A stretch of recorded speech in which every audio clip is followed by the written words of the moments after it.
They want you focused on superficial metrics like age, money, or looks. I am telling you to focus on history, specifically the history of colossal, premature relationship failure. This isn't about judgment. This is about cold, objective risk assessment, and the statistics governing this demographic are brutally unforgiving. This woman has already demonstrated a precedent for walking away from the highest form of romantic commitment, a legal marriage contract, usually with minimal personal consequence, and often with significant financial protection or gain. If she couldn't make the commitment work when she was younger, potentially with a man she genuinely chose, what makes you believe she possesses the maturity, the attachment capacity, or the conflict resolution skills necessary to successfully commit to you, now that she is slightly older and already carrying significant baggage? This is the foundation of the massive risk, and we are going to walk through the harsh truth of why commitment in this specific demographic is a calculated gamble with terrible odds. Before we dive into the deep analysis of why this specific historical pattern creates a foundational incompatibility with stable, long-term commitment, I want to know where you are watching this breakdown from right now. Drop your city in the comments below. I want to see how globally relevant these uncomfortable but necessary patterns truly are. She is still biologically prime, still highly attractive, and still receiving significant validation and attention from a wide array of men. Unlike the woman over 35 who is often driven by biological panic and a rapidly closing fertility window, the woman under 35 often experiences the post-divorce phase as an upgrade in her options, not a limitation. Think about the psychological reality of her situation. She enters the dating market not as a humbled individual seeking stability and self-improvement, but as a newly liberated, legally secure, and potentially financially enhanced commodity. Critically, she has successfully exercised the ultimate exit strategy: divorce. The first marriage served as a low-cost, low-accountability trial run. The most corrosive aspect of this specific dynamic is the comparison trap. For a woman under 35, her divorce often occurs because she realized, perhaps too late in the marriage, that her market options were still abundant, and she believed she settled too soon. She doesn't view you, the new potential partner, as an irreplaceable individual. She views you as a potential upgrade, a placeholder, or a temporary validation source while she fully explores the marketplace she believed she was cheated out of in her early 20s. If you are a stable, reliable, and decent man, the type of man she needs for long-term security, you often represent the antithesis of the exciting life she just liberated herself to pursue. She will initially appreciate your stability, but that appreciation quickly curdles into boredom and contempt. She gave her youthful commitment and emotional sincerity to the first man, the one she left. She is giving her calculated, necessary stability to you, the second man. Another massive risk, which cannot be overstated, is the immediate and permanent financial entanglement, especially if children are involved. Dating a divorced woman under 35 often means accepting the shadow of the ex-husband as a permanent fixture in your life. Your resources, your time, and your emotional energy will be constantly siphoned off to manage the fallout, the co-parenting disputes, and the emotional turbulence caused by the previous relationship. If you are a man without children, committing to a divorced woman who has them means you are automatically placed in a secondary role. Her children, rightly so, take absolute precedence, but this also means your needs, your schedule, and your resources are constantly subservient to the existing family structure. This investment is made while knowing that the woman you are committing to has a legally proven ability to dissolve the entire arrangement and potentially leverage her next divorce for even greater financial advantage, given the assets you have contributed. Furthermore, the legal precedent of divorce creates a psychological escape mechanism that is always active. When a woman has successfully divorced once, the barrier to divorce a second time is almost non-existent. This means that the moment genuine conflict arises, the normal, inevitable difficulties of building a life together. She doesn't engage in conflict resolution. She defaults to the exit strategy she successfully executed before. Her conflict resolution skills remain severely underdeveloped because her previous experience taught her that exiting is easier and more profitable than working through problems. You are marrying a woman whose primary historical lesson is that when the going gets tough, you call a lawyer, not a counselor. First, the speed of transition. Her divorce is recent, often less than 2 years old, yet she is pushing for immediate seriousness, cohabitation, or even marriage. This is not genuine desire for a deeply integrated life. This is an attempt to quickly secure a replacement provider to stabilize the post-divorce chaos and maintain her lifestyle. Second, the disproportionate focus on your resources. She will emphasize your stability, your career, your housing situation, and your financial capability far more than she emphasizes genuine emotional connection, shared values, or sexual chemistry. She is vetting you as a financial security blanket and a provider for her existing life structure, not as a romantic equal. The stability she claims to value is simply the economic base she requires to facilitate her continued high-market explorations. Is there full accountability for her role in the dissolution? Does she discuss genuine self-reflection and growth? The victim narrative is a psychological defense mechanism designed to shift blame and avoid the painful reality that she either chose poorly or lacked the maturity to sustain the commitment. A woman who hasn't fully taken ownership of her part in the first divorce will absolutely replicate those behavioral patterns in her next relationship. Fourth, the retention of high-excitement orbiters. Even when she claims exclusivity with you, observe her social media and her friend group. If she maintains close contact with highly attractive, emotionally volatile male friends or former casual partners, she is keeping her options warm. The stable man secures the lifestyle. The high-excitement man validates her continued attractiveness. This dual existence guarantees emotional distance and a chronic dissatisfaction in your relationship. Her prime years were spent learning that marriage is disposable, and her current mindset is one of entitlement combined with an unrealistic expectation of what her second chance should deliver. You are expected to be the stable provider, the perfect father figure, and the constant source of excitement, all while remaining secondary to the previous life she built and ultimately destroyed. It protects you from the emotional and financial devastation of entering a partnership built on strategic necessity rather than genuine desire. The truth is your armor. This information is the foundation of self-protection. Share your perspective and acknowledge this reality by commenting the phrase, "risk assessed" below. We are building a community rooted in reality, not fantasy. Honor this truth and ensure this message reaches more men by hitting the like button right now.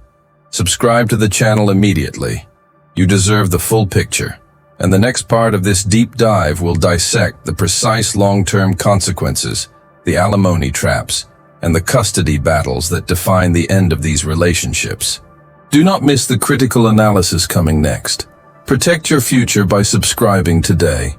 If the last discussion detailed the biological panic of a woman whose market value has expired, this discussion focuses on the psychological and legal devastation caused by a woman whose relationship capability failed prematurely.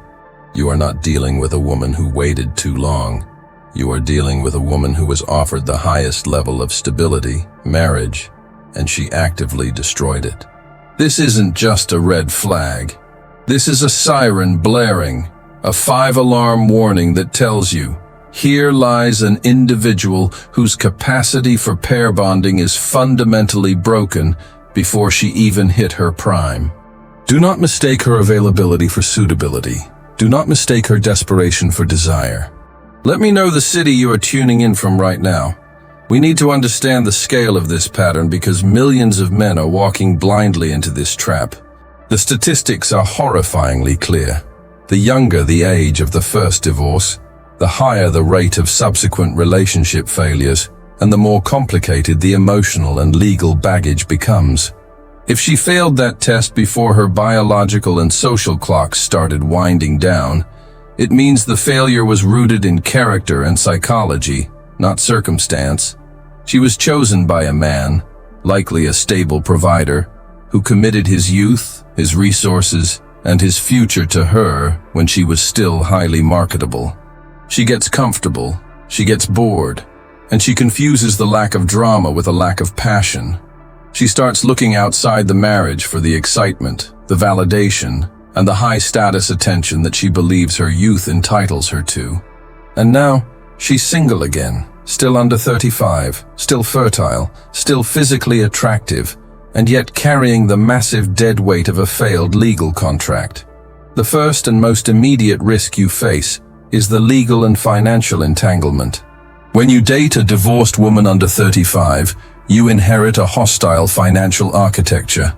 She is either still receiving spousal support, setting a baseline expectation for her lifestyle that you must now meet or exceed, or she is actively engaging in prolonged asset division battles. When you commit to her, you are indirectly signing a contract with her ex-husband. He is a permanent feature in your life, whether through required co-parenting meetings, ongoing financial obligations, or shared property disputes. You are being asked to provide stability without having earned the foundational years of connection. She expects you to step seamlessly into the role of financial provider, often inheriting the debt and the expensive habits she developed while leveraging the resources of her previous partner.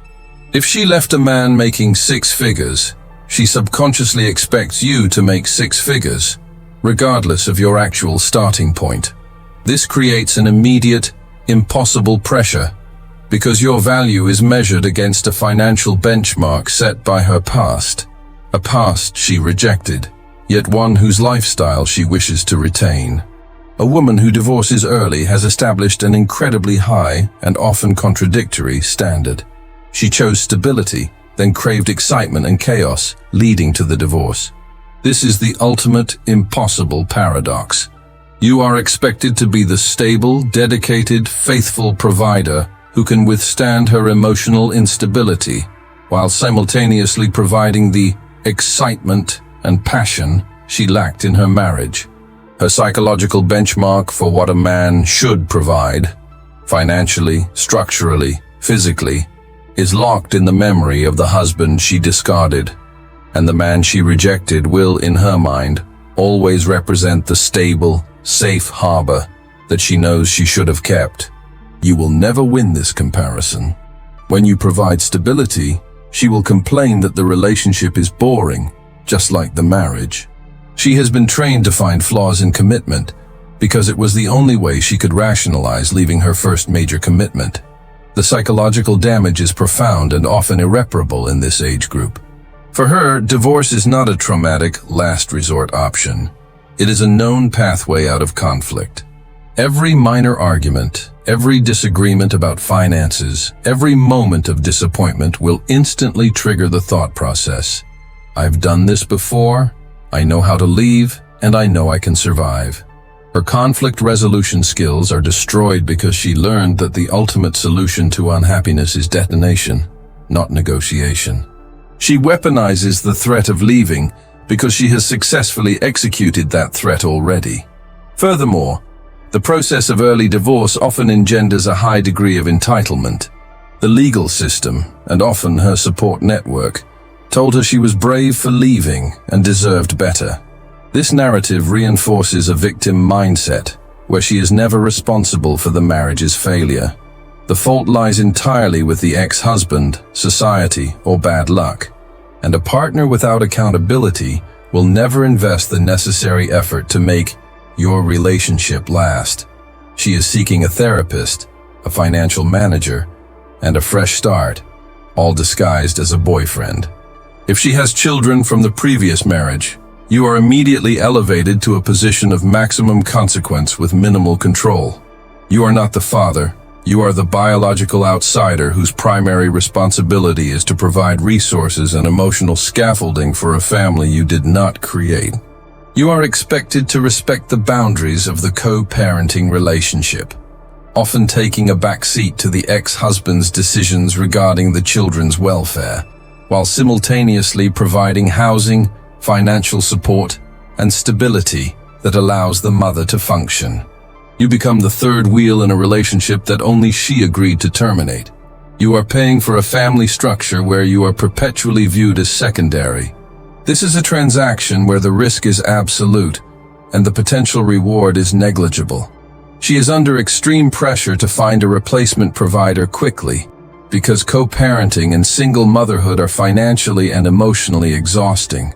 She will accelerate the timeline, push for cohabitation and marriage far too soon, not because she loves you, but because she needs your stability to successfully manage the consequences of her failed first commitment. You are the lifeboat, and she is terrified of sinking. The climax of this analysis is the realization of what you represent to her. You are the man who agreed to clean up the legal, financial, and emotional fallout of a premature relationship failure. She will resent you for representing the life she settled for, even while she desperately needs the security you provide. So how do you protect yourself from this massive risk? You refuse to be the settlement option. Recognize the specific hallmarks of the high-risk divorced woman under 35. She demands accelerated commitment while simultaneously demonstrating low respect for you and your time. Because she needs the security faster than you can detect the flaws. She attempts to shield you from the reality of the ongoing legal and financial entanglements, giving vague summaries of her past assets and the current arrangement with the ex-husband. She maintains an active, necessary relationship with her ex, especially if children are involved, which means you are continuously exposed to the shadow of the man she left. A man must understand this reality. The greatest predictor of future behavior is past behavior. If she failed at a foundational long-term commitment when she had the resources, the youth, and the social capital to succeed, she is overwhelmingly likely to fail again when the pressures of the second marriage begin to mount.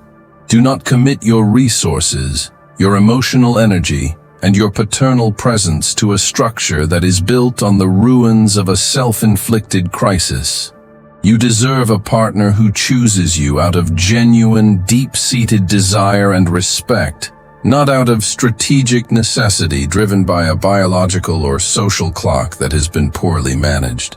You have choices. Choose stability, choose peace, and choose a partner who has demonstrated an authentic, consistent capacity for long-term commitment and emotional maturity. Type, I recognize the risk, below. This phrase confirms your commitment to seeing reality clearly and protecting your future. Join the men who value strategic thinking and truth over comfortable lies. Subscribe right now. That action sends a signal to the algorithm that this truth is necessary for men worldwide. And prepare yourself. We will detail the specific framework high-value men must adopt today to secure a future of abundance, not compromise. We are mapping out the path to becoming truly irreplaceable in the modern dating market. You will not want to miss it.